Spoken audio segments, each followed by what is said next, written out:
Kia ora, good evening. The Department of Conservation today announced 140 jobs will go as part of a proposed restructure. Under the proposal of those positions, at least 2 Southland roles will be disestablished. The jobs being cut are in regional management, asset management, planning and inspection and administration. The proposal also scraps the 11 regional conservancy boundaries, replacing them with 6 new regions.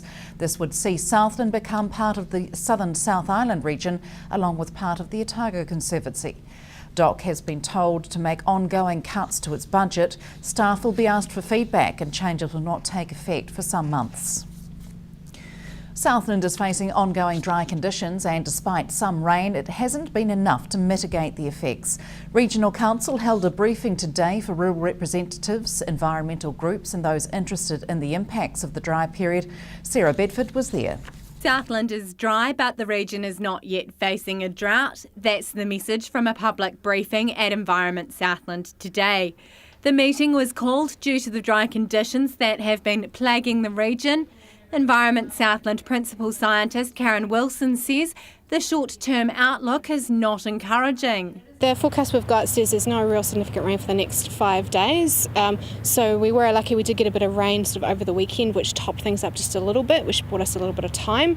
So probably during that 5-day period, we'll just end up going back to where we were last week. So it'll be, if it stays dry beyond that, that's when things might start to get a bit more serious. The more than 25 attendees included representatives from Fish and Game and Meridian Energy.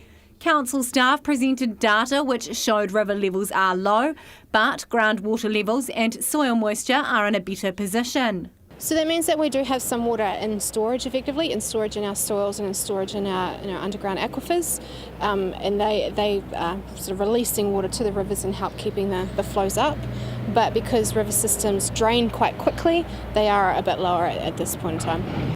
Southland Rural Support Trust Chairman Lindsay Wright says in the south, generally, farmers are managing. From the people that we've surveyed around the province over the last couple of weeks, generally farmers have been quite comfortable, although they'd like a jolly good share of rain. So yes, it's dry for them, but because of the high amount of baleage that was made earlier in the season, they are coping at the moment. He says farmers may see stresses further down the line as a result of the current conditions. Possibly we could see pressure down the line, because the thing about farming is that the practical situation is not maybe reflected in their books until they have a look at them some months later. So there's a possibility that the dry does affect people later on. Meridian Energy Planning Manager Andrew Ferrabund says the low rainfall has meant Meridian has cut production at the Manapori Power Station, now 80% lower than normal, an extremely uncommon move.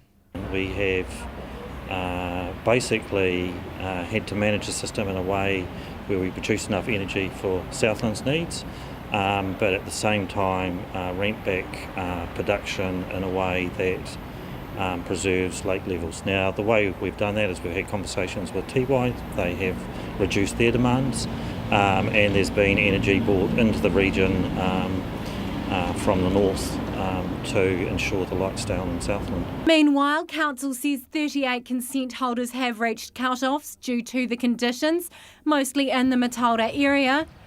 Environment Southland will continue monitoring conditions, and the Southland Rural Support Trust will broaden its survey to include agribusinesses, banks and others in the agriculture industry to see how they're affected. The results of this will help to determine what steps will be taken next. Sarah Bedford, South Today News. The number of appearances in New Zealand courts have fallen over 20% in the last 4 years. The latest convictions and sentencing statistics from the Ministry of Justice show last year almost 100,000 people appeared in court, down 7% on 2011 and down 22% from 2009.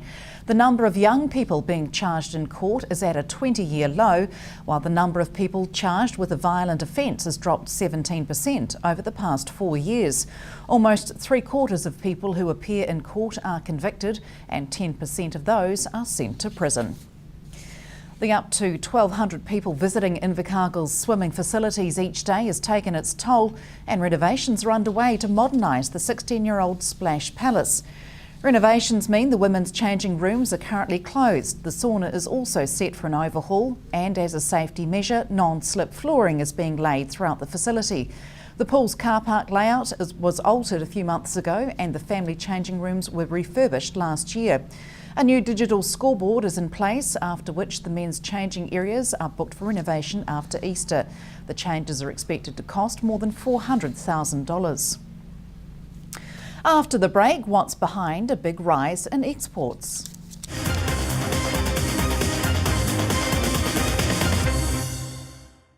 Welcome back. Exports have risen 8% over the last year, driven by an increase in goods being sent to China. The value of merchandise exports rose to just under $4 billion in February, compared with February 2012, according to Statistics New Zealand. The rise was led by increased milk powder, butter and cheese exports. Largely behind the overall increase was a 49% increase in exported goods to China, led by milk powder, pine logs and sheep meat. Meanwhile, the value of imported goods rose 2.5% to $3.5 billion. Southland-based companies will be recognised and encouraged to do better with the creation of the Southland Business Excellence Awards. Sarah Bedford spoke to Southland Chamber of Commerce Chief Executive Richard Hay about the inaugural awards to be held in October.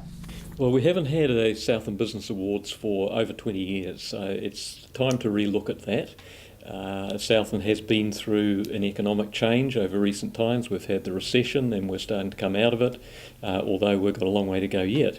There's a lot to celebrate through that because a lot of our businesses have survived, a lot have restructured, and they're leaner, meaner machines, and the timing's just right to celebrate that and to have an awards program to recognise a range of different companies and such like that has taken place. Do you think this will promote or encourage businesses to do better? I think it will, because there will be a process to go through in the judging criteria that will help those entrants to have another look at their businesses perhaps from another angle, and to get input from the judges. After the judges have gone through their process of the applications, they'll be able to converse with the awardees or the entrants in total, and yes, it's going to be a learning curve for everybody at the same time. Why has it been such a long period since we've had something like this? Well, Southlanders are conservative by nature, and it's really the nature of that beast that has stopped it from happening in the past. We started the Export Awards some 6 years ago, and that's been successful. And we are getting some really good applications for that, and the evenings are a really great event, and we're celebrating export success in Southland. It's now time to move to another step, and we believe, and we have done our research on it, we believe that the business community is ready to celebrate what the wider business community are also doing. So alternate years we're going to have the Southland Business Excellence Awards and then the Export Awards the following year. Now, in terms of the types of awards or businesses that you're looking at, what is that? The awards that we're going to have, firstly there'll be a Supreme Award which will be judged from all the winners of the various categories. It's going to be 8 categories. A new and emerging category which will be businesses that have been 2 years or more. Business of the Year for less than 15 full-time equivalents. There'll be a Business of the Year for 15 full-time equivalents plus. We're also going to do a non-for-profit award and a Business Personality of the Year award. And the Business Personality of the Year award will be by nomination. People can put in who they think the personality should be and why they think that person should be awarded or recognised. There'll be other awards such as the Workplace Safety Award. There's going to be a Retail Business Award and an Accommodation Provider Award. So it's pretty wide across the spectrum. Invercargill's Colonial Bakery is facing its busiest time of year as staff at the craft bakery measure, mix and bake tens of thousands of hot cross buns around this Easter period. Easter buns are barely out of the oven before they walk out the door. Every Easter, the bakery sells thousands of hot cross buns, with the day before Good Friday typically the busiest. Hot cross buns have been around for centuries, and more recently the recipes have seen contemporary twists, including the addition of chocolate, mixed spice, gluten-free ingredients and alcohol-soaked sultanas. Colonial Bakery owner Brian Booth says this Easter the bakery will produce around 20,000 buns using a traditional Danish recipe. I mean, the recipe itself is probably about 20-30 years old, but the chocolate ones we do now, of course. Then you have people who don't like sultanas, some people who like some with peel as well, we'll do them to order. And there's one guy comes every year and gets his peels soaked in a bit of Cointreau, and then that goes in. So that's a popular dozen of buns or so that goes out that one. So yeah, you soak it overnight and it gives it quite a twist. So as far as quantities of ingredients go, how much are you going through? You'll go through probably about 30 boxes of 14 kg, 30 boxes of sultanas, probably about a ton and a half of flour. All the other sort of ingredients like with sugar and fat. There's not a high fat content to the bun, but there's obviously probably about maybe 30 kg of fat will go through it, but it's not a high content of fat in it. Most of it's the sultanas and the cinnamon.